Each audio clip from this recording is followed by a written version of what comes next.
እንበለደዌ ወሕማም እንበለጻማ ወድካም አመ ከመ ዮም ያብጽሐነ ያብጽሕክሙ ፍስሐ ወሰላም። የሕማም ሰው ቅዱስ ቅዱስ ቅዱስ እግዚአብሔር ከበረታው ቃሉ የተነሳ የተሰበሩ አጥንቶቻችንን በቃሉ የጠገነ እግዚአብሔር በዚህ ምሽት በዚህ በጨለመበት ወራት በሞት በጨለማ ሀገር የሚኖሩትን ሕዝብ ታላቅ ብርሃን ያወጣላቸው እግዚአብሔር የጨለማው ልባችንን በመንፈስ ቅዱስ ጸጋና ሙላት እንዲያበራልን የሰማይ አምላክ እግዚአብሔር በጎ ፈቃዱ ይሁንልን። በመስቀል ስር የተገኘች የመስቀሉ ስር አደራ የሆነች የሕማም ሰው የሆነውን ሰይፍ በሕይወትሽ ላይ ያልፋል ተብሎ የእስራኤል መንጻት የሚጠብቅ በአረጋዊ ዮሴፍ የተነገረላትን ሴት ድንግል ማርያም በትውልድ ሁሉ ልቦና ላይ ስሟን ለዘላለም የታተመ ይሁን።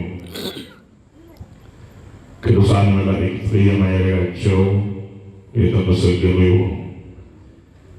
በዚህ ሳምንት በዚህ በሰሙነ ሕማማት የአምላካችንን የጌታችንን የፈጣሪያችን የሕያው ተስፋችን የሆነውን የመድኃኔዓለም ክርስቶስን መከራ የምናስብበት ሰሞን ነው። ከዚህ የተነሳ ቅድስት ቤተ ክርስቲያን ከትንሣኤ በፊት ያለውን ሳምንት ሰሙነ ሕማማት ትለዋለች። ምን ትለዋለች?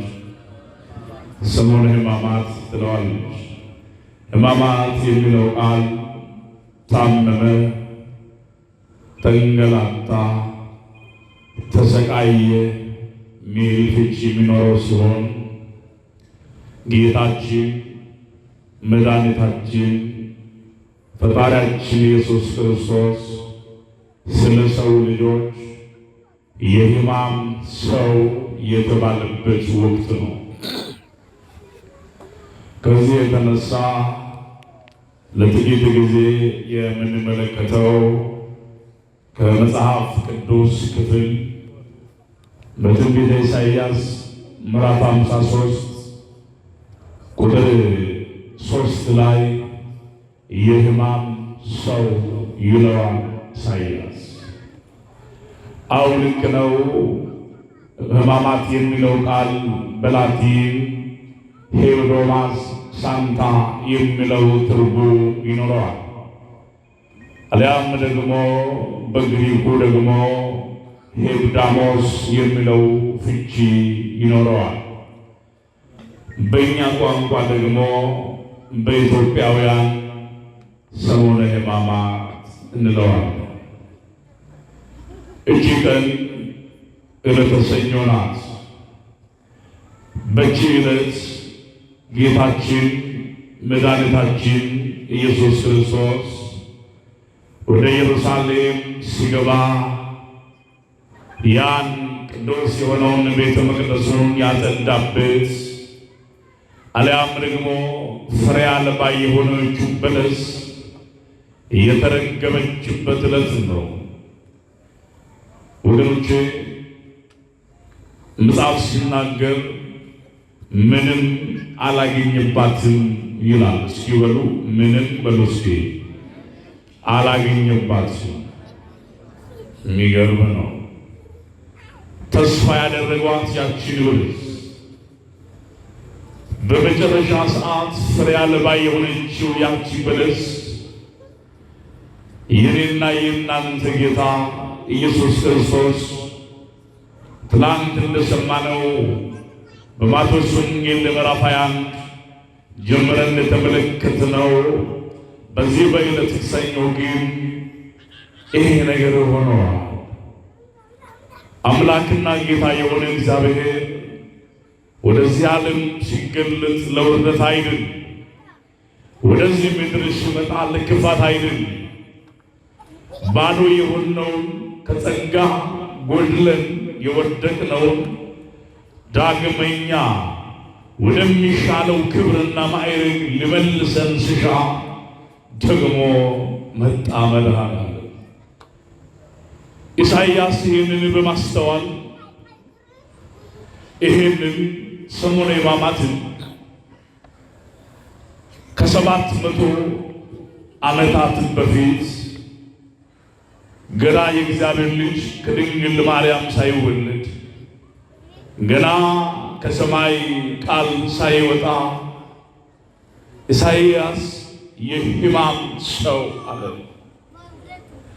በመጨረሻው ዘመን ስለኛ እንዴት ባለው ክብር እንደሚታመም ሕመም የማይስማማው መሞት የማይስማማው ችግር የማይስማማውን ጌታ በሥጋ እንደታመመ በመንፈሳዊ አይግላስ ያሳየናል። አዎ ስለኛ ታመመ መድኃኔዓለም።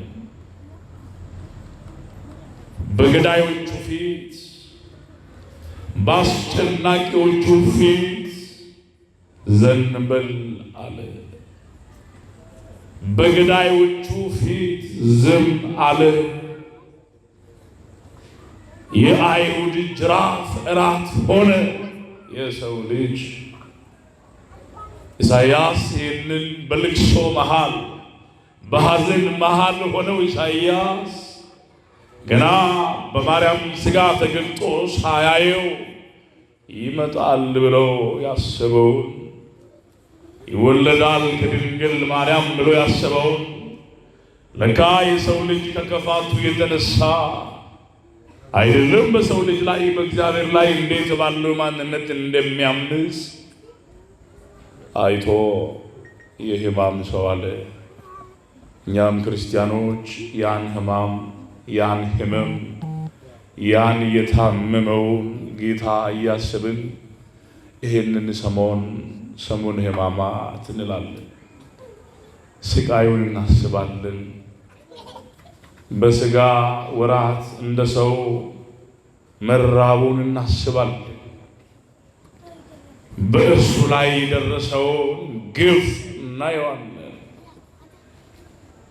ይህን ሕዝብ እንዲህ ባለው ማንነት አሳምሮ የፈጠረው ጌታ ላይ ይሁዳ ጌታውን በ30 ብር ሊሸጠው ሲስማማ እናየዋለን። ጌታ በልጁ ሲከዳ እናየዋለን። ወዳጅ አባት የሆነ ጌታ ከሐዋርያት መካከል በአንድ ሰው ሲከዳ እናያለን። ስሙና ተግባሩ ያልተገናኘለት ሰው ይሁዳ በመሳም አምላኩን ስለሸጠ ክርስቲያኖች በሰሙነ ሕማማት ሰላምታ አይሰጣጡም። ክርስቲያኖች ከዚያ ከኢሉስትራ ጀምሮ እስከ ቀራንዮ ራስ ቅል እስከሚባል ስፍራ ድረስ በእርሱ ላይ የደረሰውን ያን መከራ ያስባሉ። ምን ያደርጋሉ? ያስባሉ። እስኪ ሁላችሁም አሁን በህሊናችሁ ወደ ቀራንዮ ሂዱ። ይሄ ምናምንቴ ከሆነው ዓለም ለየት በሉ። እስኪ በጸዳ አይምሮ ብቻ እስኪ ወደ ቀራንዮ ሂዱ። ቀራንዮ ስትሄዱ በዚህ ሰዓት አሁን ኢየሩሳሌም በመከራ በስቃይ በሮማውያን ወታደር ተከባ ታያላችሁ። ኢየሩሳሌም በአይሁዳውያን ጭንቅ የተነሳ የናዝሬቱ አምላክ የሆነው ላይ አሁን መከራ ሊደርስ ነው። አሁን ስቃይ ሊደርስ ነው። አሁን የድካሙ ጊዜ ነው። እኛ ከድካም የምናመልጥበት እሱ ስለ ድካማችን ልራራ ተገልጦ አሁን ማንም ሊከፍል የማይችለውን ዋጋ ሊከፍል ዝግጅት ላይ ነው። የናዝሬቱ ኢየሱስ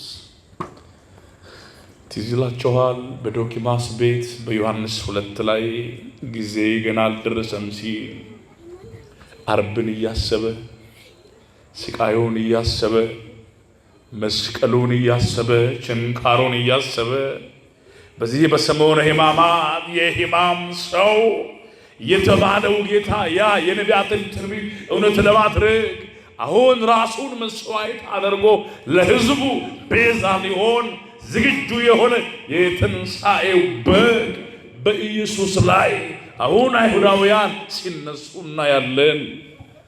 እኛ ሰው ቢያገላምጠን ቤተ ክርስቲያን እኮ አንመጣም። እንደው ጎረቤቶቻችን እንደው እኮ የለበስሽው ልብስ አያምርብሽም፣ አያምርብህም፣ አንተ ከምትኖር ብትሞት ይሻላል ብለው ልብን የሚሰብር ንግግር እንኳን ሲናገሩ እኛ አመት እናቆርፋቸዋለን። አሁን የትንሣኤ በግ ልታረድ ነው። አሁን መድኃኔዓለም ልታረድ ነው። መከራ ሊቀበል ነው። የሰው ልጅ ይህንን መከራ ይቀበል ዘንድ ግድ ነው። ይህንን የመከራን ጽዋ ይጠጣል እግዚአብሔር። የማርያም ልጅ እኛ ምንድን ነው እስኪ ልጠይቃችሁ፣ እንደው የመድኃኔዓለም በደሉ ምንድን ነው ገሮች? አዎ አዳም ባያጠፋ ኖሮ የሚል ፍልስፍና አለ። ይሄ የግሪክ ፍልስፍና የአይሁድ ፍልስፍና አይደለም። እግዚአብሔር መድኃኔዓለም ሲገለጽ እኛ የማንከፍለውን ክፍያ ለመክፈል ከቃሉ የተነሳ ከኪዳኑ የተነሳ ይሄ ጌታ የሕማም ሰው ተባለ። የሕማም ሰው እርጥብ መስቀል ተሸከመ። ዝቅ ያሉትን ቀና ያደረገ አምላክ ያን እርጥብ መስቀል ተሸክሞ ዝቅ አለ። የኔ አባት ዝቅ አለ፣ ዘንበል አለ። እኛ እንዳንዋረድ ተዋረደ። የቀራጭ አለቃ ተባለ። ይሄው እነዚህ ከዘማውያን ጋር ይቀመጣል። ጊዜ ከተፋቸው ሰዎች ጋር ይቀመጣል። ታሪክ ከሌላቸው ሰዎች ጋር ይቀመጣል። እነ ማርያም መግደላዊት፣ ሰባት አጋንንት፣ ዘማዊ ከነበረችው ሴት ይሄው ያወራል። ከሰማይ መጣው ይላል ብሎ መከራቸውን ጀመሩ። አዎ ልክ ነው፣ ልክ ነው። እዚህ በማርቆስ 16:24 ላይ እኔን መከተል የሚወድ ቢኖር ራሱን ይካድ አለ። መስቀሌን ተሸክሞ ይከተለኝ። አሁን የሕማም ሰው የተባለው እኛ መሸከም የማንችለው የዘላለም መስቀላችንን ተሸከመልን። ኤሎሄ እስከሚል ድረስ አባ ይቅር በላቸው እስከሚል ድረስ ለብዙዎች የሕይወትን አክሊል የሰጠውን የእሾህ አክሊል እስኪደፉለት ድረስ INRI የሚለውን ጽሑፍ ኢየሱስ ናዝራዊ ንጉሥ አይሁን ብለው በግንባሩ ላይ በመስቀል ላይ እስኪለጥፉለት ድረስ የሕማም ሰው ተባለ። የምን ሰው? የመከራ ሰው ተባለ። 38 ዓመት ወንዝ ዳር ተኝቶ የነበረውን መጻጉዕን ነፃ ያወጣው ጌታ ከሕማሙ ያላቀቀውን አምላክ የሕማም ሰው ሆነ። እንዳንታመም ታመመልን፣ እንዳንሰቃይ ተሰቃየልን። እኔ አንዳንድ ጊዜ ለዳቦ ብለው ጌታን የሚክዱ ሰዎች ያሳዝኑኛል። ለትዳር ብለው፣ ለገንዘብ ብለው፣ ለስልጣን ብለው፣ ለታይታ ብለው በስጋቸው መሃል እስትንፋስን አኑሮ ሰው ያደረጋቸውን ክርስቶስን ከሙታን መካከል በኩር ሆኖ ይነሳ ዘንድ የትንሣኤ በኩር የሆነውን የመድኃኒታችን ቀንድ የሆነውን ስክዱት። ምንኛ መጎሳቆል! ወይ በስጋ መታመን ግድ የለም፣ ፈውስ አለ።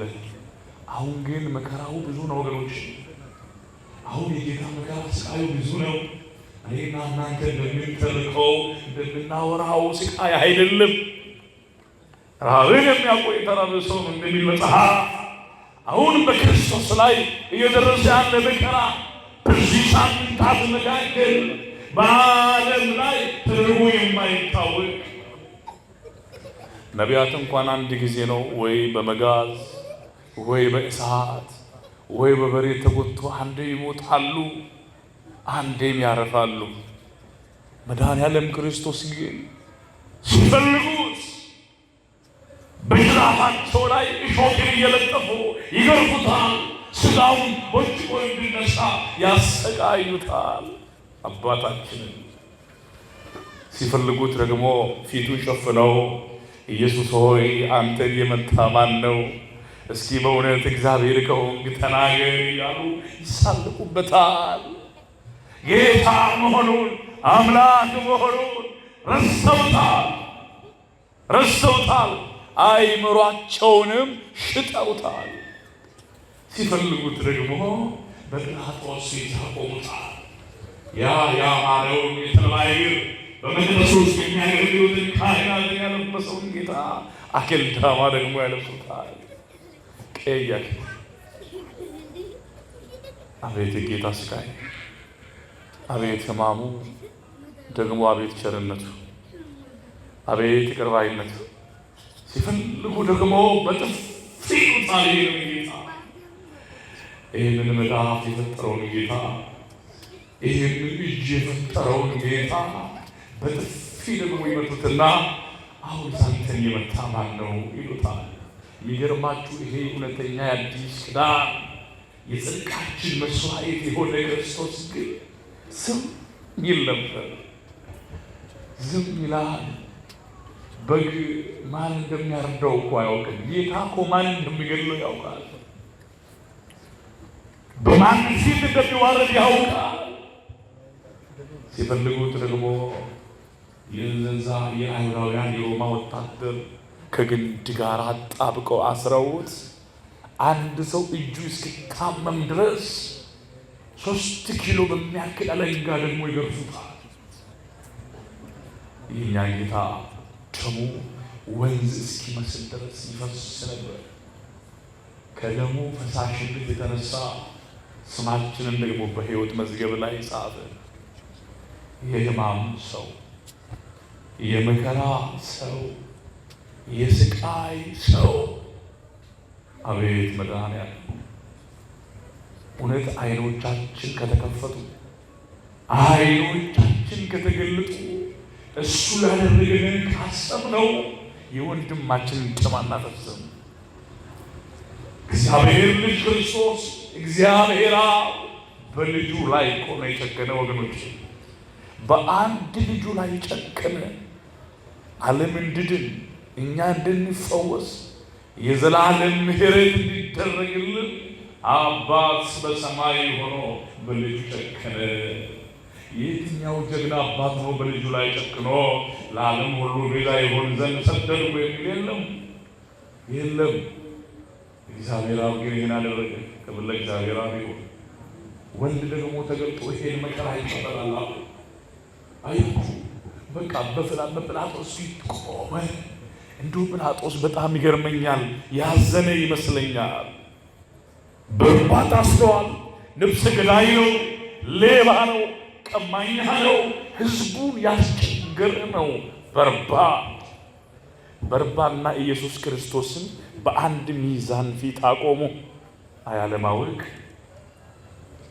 የክብር ጌታ የሆነው የጽድቃችን ፀሐይ የሆነው ደግሞ ሁለመናችን ወደሱ የሚያድገው የዓለምን ሁሉ ራቆት በሥጋ ልብስ የሸፈነውን የማርያምን ልጅ ከበርባ ጋር አቆሙት።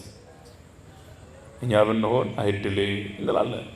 ይሄን ሁሉ ዓመት ተምሬ ይሄን ዲግሪ ማስተርስ ይሄን ፒኤችዲ ሰርቼ እንዴት ከዚህ ኪሎ ዋጋ እንደው ከማት ሰው ጋር እንዴት እቆማለሁ የሚል ሰው አለ እኮ።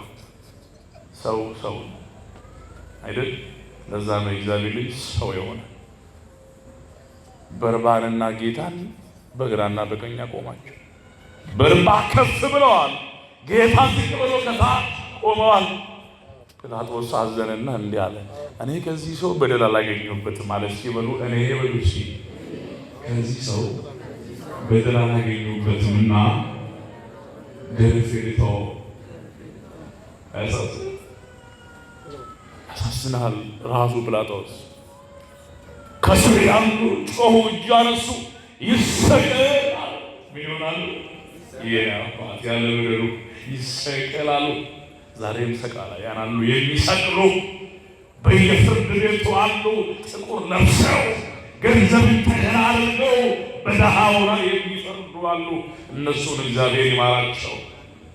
አገኘን ስፍራ ብሎ አገኘን ወንበር ብሎ ገንዘብ ያሳወራቸው ሰዎች ዳኞች አሉ በዚህ ምድር ላይ። እነሱን እግዚአብሔር ይማራቸው። ምነው ምን በሉኝ? ምነው ቅራላችሁ? ባለቤት ፍርድ ቤት የሚሰራ ሰው እንዳትፍሩ። ይሄ እውነት ነው፣ የወንጌል ፍርድ ነው የምነግራችሁ። ይሄ እዛ ካለው ጋር አልነካካ። ይህን ሰው በደል አላገኘሁበትም፣ ገርፌ ልተወው፣ ንጹሕ ነው፣ ቅዱስ ነው አለ። የኔ አባት ከስር ያሉ ምቀኞች፣ የበርባን ዘመዶች፣ የበርባን ጓደኞች፣ የወንጌል ተባባሪዎች፣ ከወንጌል ጋር አንድ የሆኑ ነፍሰ ገዳዮች ግን ይሰቀላሉ። 3 ጊዜ ጮኹና ይሰቀል ይሰቀል ይሰቀላሉ። መጽሐፍ ሲናገር ኢየሱስ ብቻው ቀረ ይላል። ብቻው የሚረዳው የሚያግዘው ማንም አልነበረም። እሱ የሚሸከመውን የመከራን መስቀል ማን ይሸከምለታል?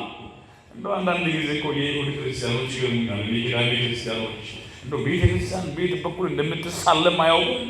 ይመጣሉ እንደዚህ ሰውና ጉባኤ ሆናሉ። ከዛም በኋላ ይህ ቤተ ክርስቲያን እኮ ክሬት ያደረግኩት እኔ ነኝ፣ ውጣ ግባ የሚሉ ሰዎች አሉ። እግዚአብሔር ይማራቸው እነሱ። ቤተ ክርስቲያን ባህር ናት፣ ውቅያኖስ ናት። ቤተ ክርስቲያንን ማወቅ ይቻላል። ይሄ ነገር መለኮታዊ ነው፣ ቲኦሎጂካል ኮንሰፕት ነው። ለገርፌ ልተወው ነው አሉ። ጮኹ፣ ይሰቀላሉ። በደል የሌለበትን ንጹሕ መስዋዕት፣ ኃጢአት የሌለበትን ንጹሕ ጌታ ለመግደል ተስማሙ። አሁንም መከራውን ከዚህ በኋላ እጆቹን ታጠበ። እጅን ከአፋዊ እድፍ ንጹሕ እንዳደረግኩ ያለ ከሁላችሁ ደም ንጹሕ ነኝ። ደፍራችሁ ወደ ክርስቶስ ሥጋና ደም ብትቀርቡ ከመተላለፋችሁ እኔ ንጹሕ ነኝ። ኃጢአታችሁ በራሳችሁ በልጆቻችሁ በወገናችሁ ይመለሳል። በንስሐ ሆናችሁ ባትቀርቡ ግን እኔ ግን ከበደላችሁ ሁሉ ንጹሕ ነኝ ይላል ካህኑ። ጲላጦስ ነው አለ፣ እጄን ከአፋዊ ንጹሕ አደረግኩ። አፋዊ የተባለው ከእናንተ ንግግር የተነሳ በልቤ ላይ ምንም የለም። ይሄ ጌታ ንጹሕ ነው፣ ንጹሕ ባህሪ ነው አለ። ይሰቀላሉ። እንደገና ደግሞ የሮማ ወታደር አሁንም ጡንቻ ያላቸው ሰዎች አሁንም መጥተው ገረፉት። ወደ ቀያፋ ወደ ሐና ወሰዱት። ያንገላቱታል። በዚህ መሃል በዚህ ቅጽበት የቀሪና ሰው አንድ ስምዖን የሚባል ሰው ደረሰ። መስቀሉን እንደው ትንሽ ሊያግዘው ፈለገና እንደተሸከመ ወደቀ። አልቻለም። የኔና የእናንተን ኃጢአት የቻለ የኔና የእናንተን በደል የቻለ እንደሱ ማን አለ? ማን እንደ ጌታ? እንደው ሌሊቱን ሙሉ ብንጠራው የማንሰለቸው ሕያው ስም፣ ስለ መከራው እያሰብን እኔ በጣም የሚገርመኝ ትናንትና በዚህ በሉቃስ ወንጌል ምዕራፍ 22 ቁጥር 31 ላይ እነሱ ከተኙበት ተነሱ፣ ዲያብሎስ እንደ ስንዴ ገለባ ሊያበጥራችሁ ፈልገዋል። ግድ የለም እኔ ግን እምነታችሁ እንዳይጠፋ ሰላማችሁ እንዳይጠፋ ስለ እናንተ ዲያብሎስን አሰርኩት ብለው ለሐዋርያት የሰላምን አዋጅ አወጀ ጌታ። ያ ግሩፕ፣ ያ ጥምረት፣ ያ ብዛት ተበተነ። ምን ሲመጣ? መከራ ሲመጣ። ምን ሲመጣ አልኳችሁ? መከራ ሲመጣ ወደ ጌታ ሁሉም ተበተኑ። ሐዋርያቱ የለም በቃ ከዮሐንስ የኔ አባት ከዮሐንስ በቀር ከድንግል ማርያም በቀር ጴጥሮስ ትናንትና ጌታ ሆይ ይሞትልሃል ያለ የለም። ዛሬ ጠፍተዋል። ቶማስ ዲዲሞስ የሚባል ጌታ ሆይ አብን አሳየን ያለ እኛስ ከአንተ ጋር እንሄዳለን ብሎ ሲሞክር የነበረ ቶማስም የለም።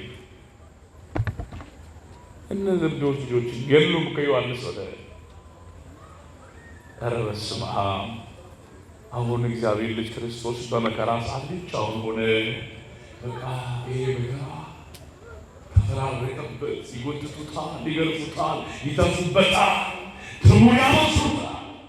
በመጨረሻ ሰዓት በዚህ ሁሉ መከራ ልባቸው ስላላረፈ ምን አደረጉ? እዛው መስቀል ላይ አስተኙትና በአምስት ምስማር ቸነከሩት። አቤት ጌታ ሆይ!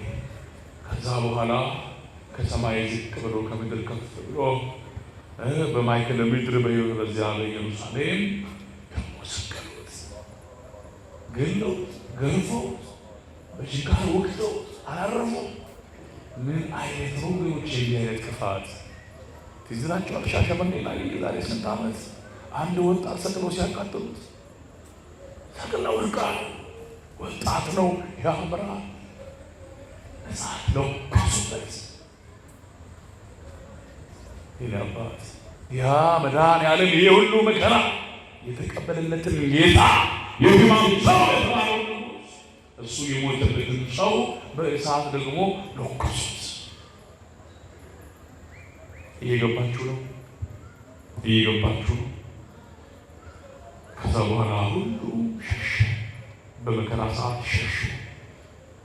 ሲደላችሁ፣ ሲያምርባችሁ፣ ቤታችሁ በዘይት በጮማ ሲሞላ እንደው ሱፍ ስትለብሱ 4 ጎማ ያለው መኪና መንዳት ስትጀምሩ በብዙ ህብረ ቀለማት የተዋበው ቤት መሃል መኖር ስትጀምሩ ገና እንግዳ ሳይመጣ እንደው ታታ የሚተኩሱ ዘበኞች እንደ ፈረንጅ አንበሳ የሚናገር እንደው ግቢውን የሚጠብቅ ውሻ ታስሮ የተመቻቸ ህይወት መኖር ስትጀምሩ አቤት የማያውቃችሁም እንደ የገሌ እኮ ዘመዴ ነው ይላል።